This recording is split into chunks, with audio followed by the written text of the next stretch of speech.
Greetings, friends. My name is Pavel Stelmach, and now we will dive into the top news of this day. A day and a half after the Russian troops blew up the dam of the Kakhovka hydroelectric station. However, a number of Western publications and news agencies, including the New York Times, Washington Post, Die Welt, Reuters, questioned the Kremlin's unequivocal responsibility for the crime, claiming that the parties blame each other. Toxic soil masses are carried by currents into the Black Sea, which creates ecological threats to all Black Sea states. The disaster will most likely cause negative climate changes that will be felt by the entire region. And you know the real reason for the disaster at the Kakhovka HPP, the Russian invasion and occupation of the Kherson region, and everything else is just words. Well, although we probably do not yet have such great experience and authority as Western publications, nevertheless I will have to correct my colleagues. In order not to write that the parties blame each other, it is enough to do so, just one thing. Ask an expert in hydrology how to blow up a dam, and he will answer. You need to put explosives under the columns and do a controlled detonation. And not just an explosion, but with a sufficient amount of explosives, several tons. Therefore, these phrases from the Kremlin that this is a consequence of shelling are nonsense, because you cannot blow up a dam with simple shelling. During the Second World War, engineers worked to find a way to do this and still did not find it. And I will remind you that the Kakhovka HPP dam was built after the Second World War and taking into account the fact that there could be a Cold War. Therefore, there was a good margin of safety. Also, phrases about the fact that they were saboteurs are nonsense too. Detonation requires several tons of explosives. Do you believe that the Ukrainian military brought tons of explosives with them to the regime facility, which the Russians captured back in February 2022, and no one saw the saboteurs during the war? Seriously? Therefore, no matter how Russian propaganda and the authorities try to spread alternative versions and everything is not so clear, in this case, everything is clear, because what Ukraine says is the truth. We said from the very beginning that it was the Russians, but the Russians already had several versions. From the moment of the explosion until 7 in the morning, nothing happened at all. Then from the 7 to the 9, there was a small destruction that interfered with the Ukrainian paratroopers who were entrenched on the islands downstream. Then there was the story that it was an outlaw system. Then the saboteurs. Now they don't even bother to invent what exactly happened. The Ukrainians just destroyed it. But let me remind you that the Kakhovka HPP was controlled by the Russian military both before and after the retreat of Russians from the left bank in November 2022. It was known about the planting of explosives by the Russians in the dam and other structures of the HPP since last year. Ukraine drew the attention of the international community to this fact. The Russian occupiers used the Kakhovka HPP for intimidation. They repeatedly threatened to blow up the dam, brought the facility to an emergency state and released water to cause economic losses to Ukraine. The Russians had a clear motive for the crime, related to the expected offensive of the defense forces of Ukraine in this area. And 1 week before the disaster, Russia adopted a resolution prohibiting the investigation of incidents at hydrotechnical structures that occurred as a result of military actions and terrorist attacks in the temporarily occupied territories of Ukraine. How convenient. All the previous experience of the occupation indicates that the Russians do not care about the problems of the local population. They are capable of any crimes and large-scale destruction.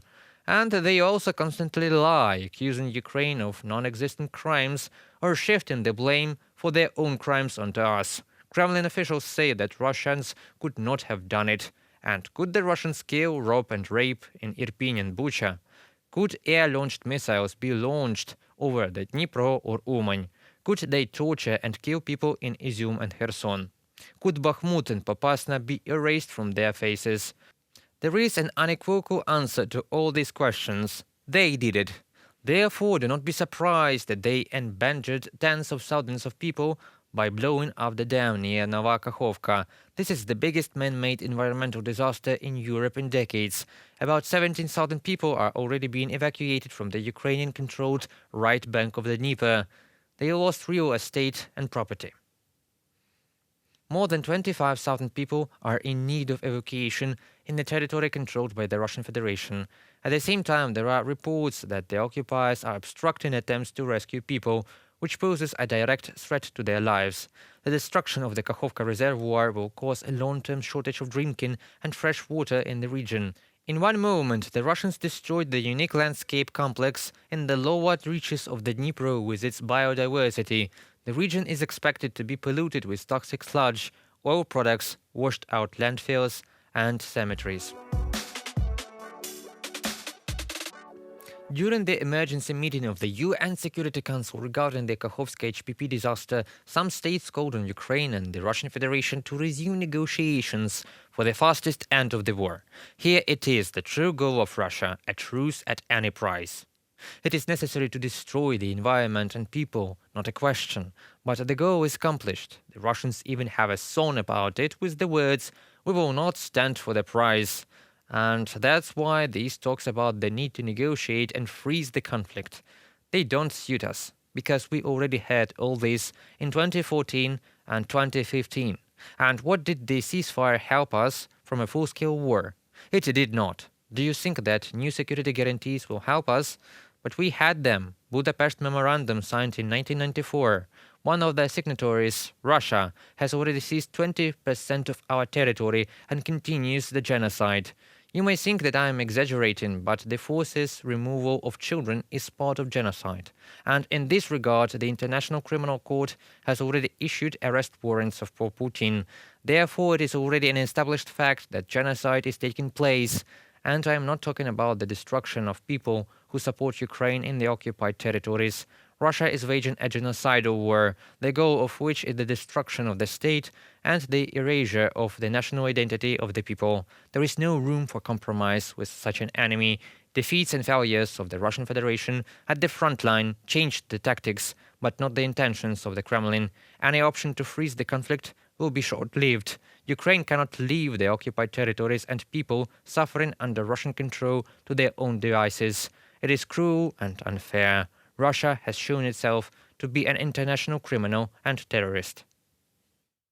Last fall, we had information that the occupiers had mined the dam of the Kakhovka hydroelectric power plant. They did it intentionally. First, to blackmail the world. Second, to blow up the dam and use the flood as a weapon. This is exactly what happened. The flood zone includes areas where more than 100,000 people lived before the war. Now, at least tens of thousands of people remain there.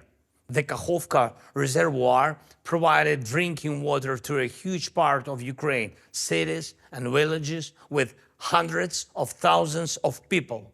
It also supplied water to farmers for agricultural production in the south and center of Ukraine.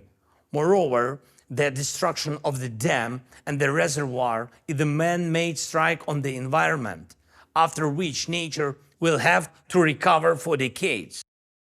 Negotiations with the Russian Federation means encouraging committed crimes and normalizing such behavior on the international stage. The Kremlin has proven that it is capable of reckless actions, man-made disasters that harm the Russian Federation itself. Every day the occupiers stay on Ukrainian soil increases global risks. With consolidated international support, Ukraine is able to defeat and expel the invader from our land, and it is the only possible prerequisite for stabilization and the advent of real peace.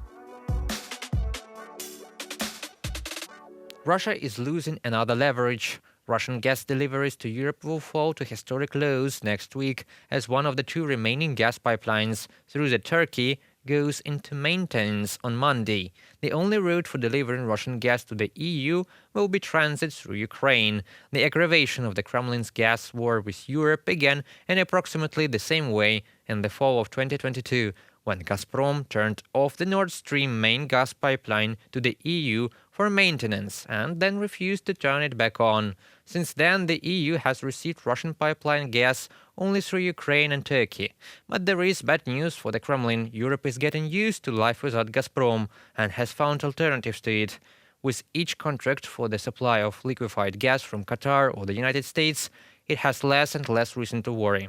The EU has long resigned itself to the prospect of a complete shutdown of Russian gas and has learned to save money on that. But Gazprom will never get used to life without the largest, closest and richest European market, an alternative to which will not be found in the coming years, or even decades. Moreover, until now, Russian gas has not been subject to large-scale European sanctions against Russia for the war against Ukraine, since the EU was sitting tightly on the Russian gas pipeline. By the same time of the invasion, Europe covered 40% of all its gas needs with cheap Russian pipeline supplies. But a year and a half has passed, and some of the countries of the bloc are already proposing to permanently abandon the gas pipelines that Russia has shut down. The proposal was discussed at the last meeting of the G7, but has not yet found unanimous support. Yes, Europe has not been without losses. Its industrial motor, Germany, has been knocking for a month now. However, Russia suffers perhaps more. Last year, gas production in the country decreased by 90 billion cubic meters, or 12%, and this year it will decrease by another 50 billion. Thus, in 2 years, Russia will lose almost 20% of gas production, according to estimates by the International Energy Agency. And if so far the drop in production and exports has been offset by record prices and revenues, then in recent months, prices in Europe have dropped to levels not seen since the summer of 2021, when the Kremlin launched a gas war on the EU. With the current state of affairs, Russia will gradually completely lose the European market, even if the Europeans will have to suffer next winter, experts warn. Simultaneously, LNG supply on the world market is expected to increase marginally, and there will be no other pipelines to Europe. Therefore, it will be difficult to replace the expected reduction in pipeline gas supplies from Russia to Europe, the International Energy Agency notes, and points to other potential problems, including cold winters and hot summers, a surge in demand in Asia, and a pseudo-accident. Each of these can lead to a new jump in gas prices and a new round of Russia's energy war against the West. That concludes our today's video. Thank you for staying with us. Subscribe to our UATV channel for more news from Ukraine. Your support really matters. Goodbye.